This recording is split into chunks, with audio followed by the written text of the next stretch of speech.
hey, you got to be bold.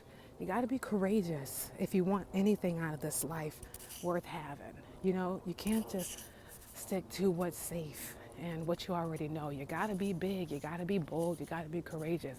Bold enough to put yourself out there. Bold enough to ask questions. Bold enough to be liberated and loud and share your piece. Bold enough to say, you know what? This is what I want out of life. This is who I want to be. This is how I want to get it. I want to wake up shining, thriving, running, getting it. You got to do that, you know? Everybody's nervous. Everybody gets scared, but not everybody allows that nervousness and scaredness to stop them. Every time, I start a new venture, I'm nervous too.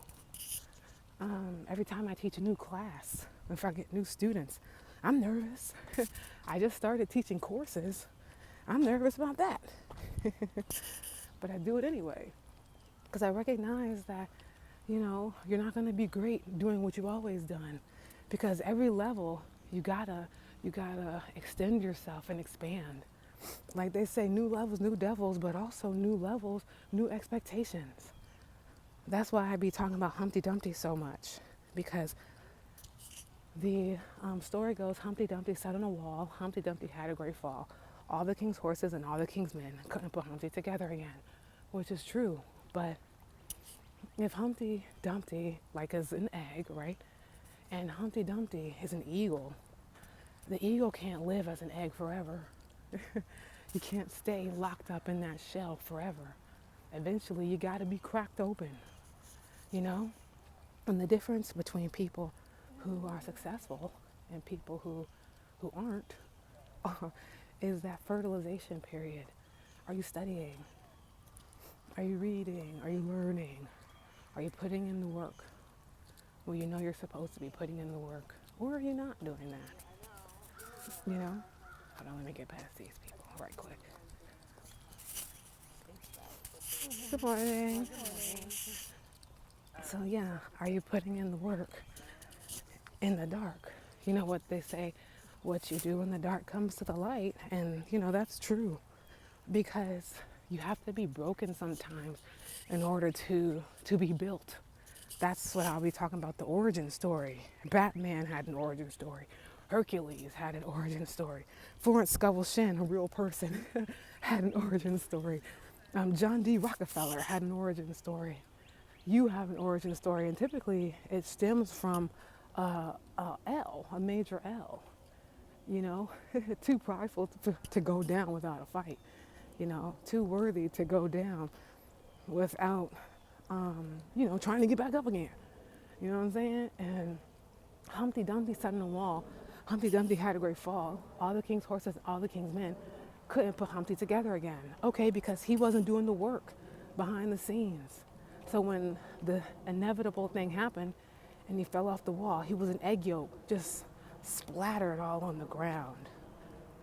But had he done the work, had he studied, had he practiced excellence his whole life, even when he didn't feel like it, had discipline, boundaries with himself and others, when he fell all over, it would have been weird, like when birds are little, when they come out that egg yolk, they look disgusting. And I'm a nature girly. I'm a tree hugger. I'll hug a tree right now.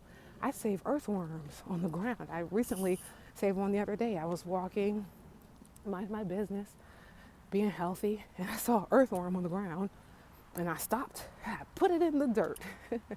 Why? Because that's the type of person I am, okay?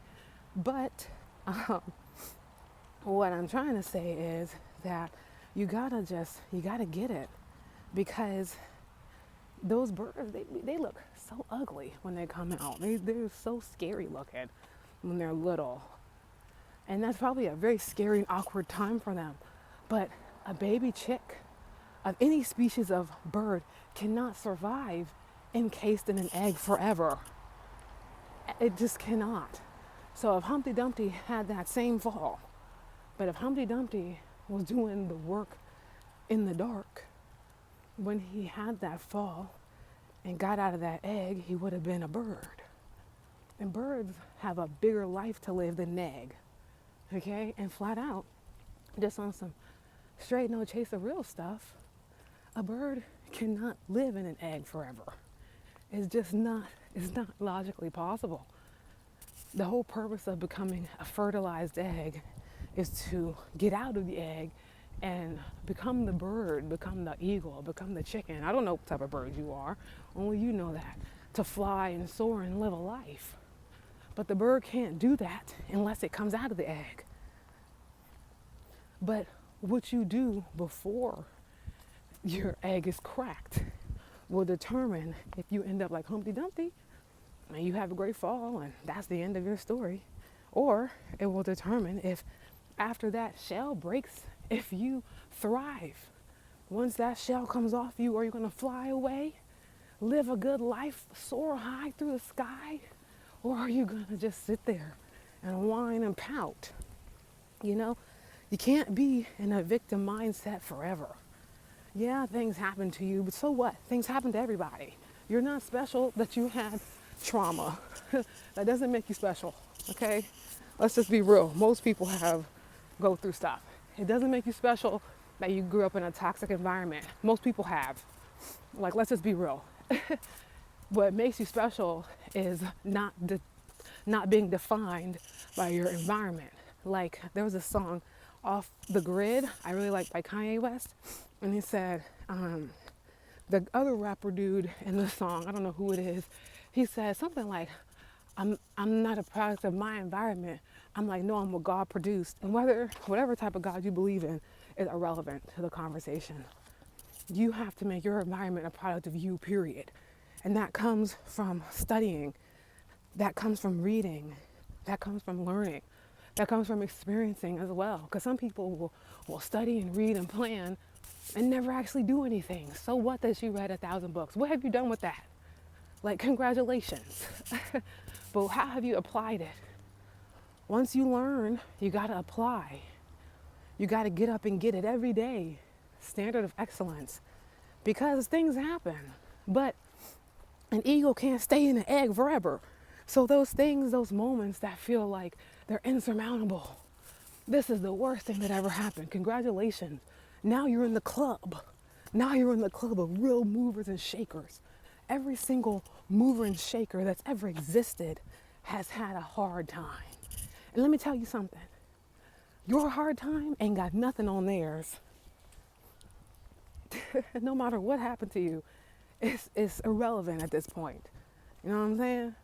I'm not trying to make anybody's issue any less important or whatever, but I'm trying to get you from a state of feeling like a victim to feeling like victorious.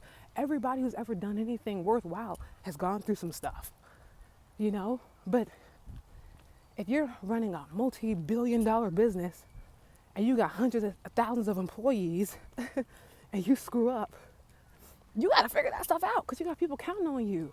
But if you're just you, trying to get it figured out by yourself, your problem isn't that big. You're not in charge of hundreds of thousands, even millions of people's livelihood. That's a real issue. But you know what? Those people are made for it. Why? Because they chose to be. They chose to decide that this is not going to beat them. You know why? Because they practice success their whole life. Even if you slip up, whatever, who cares? You got to practice excellence in all things. So when stuff does happen, you won't be Humpty Dumpty who sat on a wall and had a great fall and couldn't be put back together again. You'll be Smarty Darty. That's my alternative for Humpty Dumpty. Smarty Darty. You're the one who was studying. You're the one who was acting. You're the one who was practicing. You were up in the gym, working it, getting it. So when the inevitable does happen, like Maslow's law, I believe, anything that can go wrong will. When those things happen, you have a point of reference from other people, like this book, The Millionaire Woman Next Door. I'm currently reading 3 books as a dyslexic person. I am reading 3 books, okay? Why? Because I practice excellence. Why do I practice excellence? Because I am excellent. And I hold myself to a standard of excellence. Why? Because I have to be able to stretch myself and have courage and boldness so when I need it, I already have it. I'm not starting from ground zero when bad things happen and like, oh, what am I going to do now? What am I going to do now? The same thing I've always done. Figure it out. What am I going to do now? The same thing I did yesterday. Be excellent. What am I going to do tomorrow? Even be more excellenter. That's not a word, but it is today. You know, like when I was a cheerleader in high school, we used to say, so your good is better and your better is best, period. And like E.T., the hip hop preacher says, you got to get it till you dominate it. Doesn't matter if nobody believes in you. Who cares? Get around people who do. So what? Everybody who's ever done anything in life has failed. And you know what? The difference between those who do and those who don't is that the people that are successful, they failed so many times, they're not going to laugh at you when you have a hard time. They're going to recognize it. And if you have a good mentors, you have a good network, they'll help you get through it. But those people that laugh at you and say, oh, you couldn't do it, what are they doing? What great success have they ever had in their life? Probably nothing recently, because only mediocre people would make fun of someone else for messing up. Nobody else would do that. People that are successful, if you, sorry, people, people that are successful are not going to make fun of you for taking an L. Only people that do that are Twitter fingers, and who cares what they say anyway? You know, life is bigger than the internet, you know? And people that judge you for, oh, I can't believe you did this, or you should have done this and that. What are they doing? Probably sitting on their couch with their cheese fingers doing nothing. Because like Dr. Seuss says, those who care don't matter, and those who matter don't care. I've messed up so many different times in my life, and I've had people who made fun of me for it. But so what? They're not in my life anymore. Now I'm around people that have messed up significantly more than I have, but they're thriving. I have mentors now who run $1 million companies and go on trips and be chilling. I guarantee you they've messed up. I know some stories too about messes that they've had to get through. And when you have thousands of people relying on you, you got to figure it out. So the problems that I have now as a toddler business owner are nothing compared to what they're going through. But if I can't handle the little stuff, how the heck am I going to handle that stuff? So when you have a great fall that feels like a great fall to you, remember you can't live your life in a shell forever. Eventually, you have to get out of that shell. Eventually, the butterfly has to come out of the chrysalis. You can't just stay in that safety net forever. And that's when you grow, and that's when you sharpen your teeth, I guess you could say. That's when you figure out who's who, you know?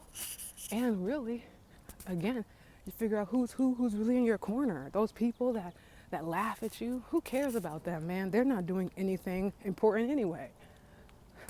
But there's going to be some that are going to have your back regardless.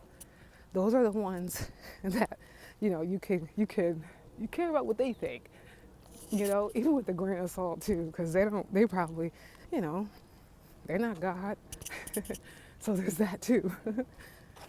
You know, as long as you can sleep good at night, knowing that you've earned a rest, knowing that you've done everything in your power to succeed and to win, who cares what anybody else has to say about it? That's what I think. And again, you can't live your life in a shell. And when those hard times happen, it'd be scary. But you also have to do the work and study enough of other successful people so that when those times do come, you don't shy away from it. You have to be bold, be courageous. So when you practice boldness when things are good, when you practice courage when things are good, when you practice those things, when the hard times do come, because they will, when the scary times do come, because they will, you'll be ready. You'll be so ready. It'll be like, okay, this thing is, I'm scared, I'm nervous about this, but so what? Gotta get it anyway. Because if you practice boldness and courage in your day to day life, when the time comes that you need it, you'll be used to being that way, you know? And this isn't gonna stop you. You've survived every other thing that's ever happened before. What makes this any different? Oh, it's a bigger, okay. It's scarier, okay, but you're bigger now. You're scarier now. You're better now. So of course what you're gonna deal with is bigger. New levels, new devils, duh. It happens to everybody. But don't give up. You got it. You got this far, keep moving. And remember, Humpty Dumpty sat on a wall.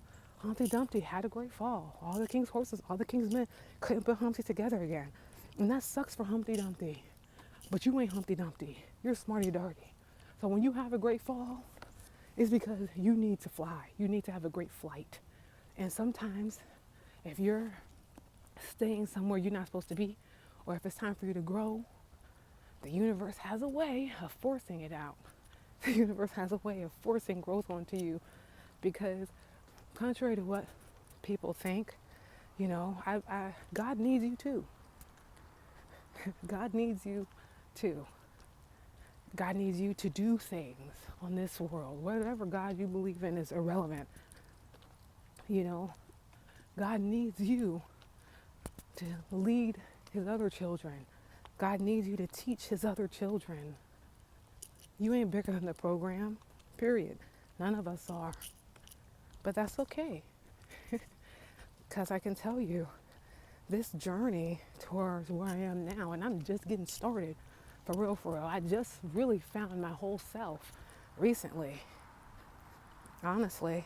But I'm just getting started, and God has been using me, even when I didn't feel like being used. But, you know, when there's a bigger destiny for your life, you don't even know it.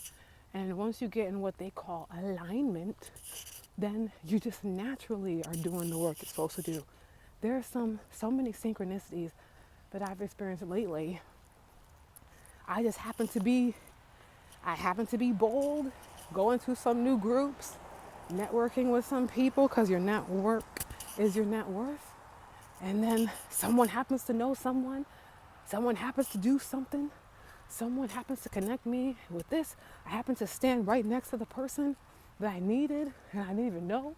Why? Because I'm doing what I was sent here to do, loudly, proudly, and boldly. But you got to even earn that. You got to earn alignment. You got to earn that from God, from the universe. How do you do that? By not giving up, getting up and getting it every day. You got to be excellent, even when you don't feel like it. You got to have discipline. You got to hold yourself to a high standard. You take care of yourself. I've always believed that you are your greatest gift to yourself. Because without you, you wouldn't be here. You could have took your own, you could have decided to remove yourself from this life, but you're still here. So there's still hope. As long, I think it's E.T. who said, E.T. the hip hop preacher, as long as you have breath in your lungs and spirit in your heart and ideas in your mind, you can do something. There's still something you can do here, but nobody's gonna force you. I mean, the universe might, but life will allow you to be mediocre, Life will allow you to be subpar. In fact, it will encourage it. But also, if you decide to get in the driver's seat and take real action every single day, life will push you towards success because you've already proven it. When that chasm happened, when you fell and were out of your shell, you chose to get up again. You chose to see it for what it was, the moment of truth. And so once you do that a few times, then everything starts to realize, oh, this person's serious. But it doesn't mean it's not going to happen again.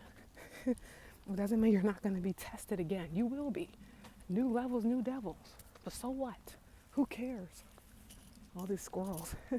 Who cares? You got to get it. So all that to say, in closing, be courageous. be bold, and be smarty darty. Because you can choose. You can be Humpty Dumpty if you want to. But not me, baby. Not I, said the fly. Not me, said the flea. Me, I'm smarty darty. Me, I'm studying. Why? Because I know I can do it. Why? Because I've done it before. I might not have ever climbed this particular mountain, but I climb mountains all the time. I put myself in situations that cause me to stretch. Why? Because the more you practice, the easier it is.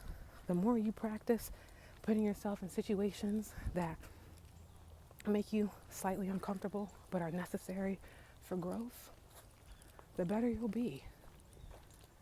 The more you practice, dang it, I was gonna go up there. I'm still gonna do it though, whatever.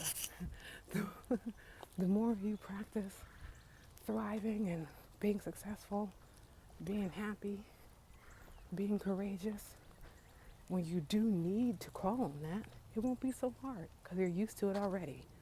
So again, be courageous, be bold, and dare to do it. All right. See you guys next time. I don't know what mile I'm at. Last time I checked before I started, I was at 1.25. So I got to be at least 2 miles by now. I'm trying to get to like 5 because I Googled if you can get to 3 to 5 miles a day of walking, then that's ideal. So we'll see. All right. See you later.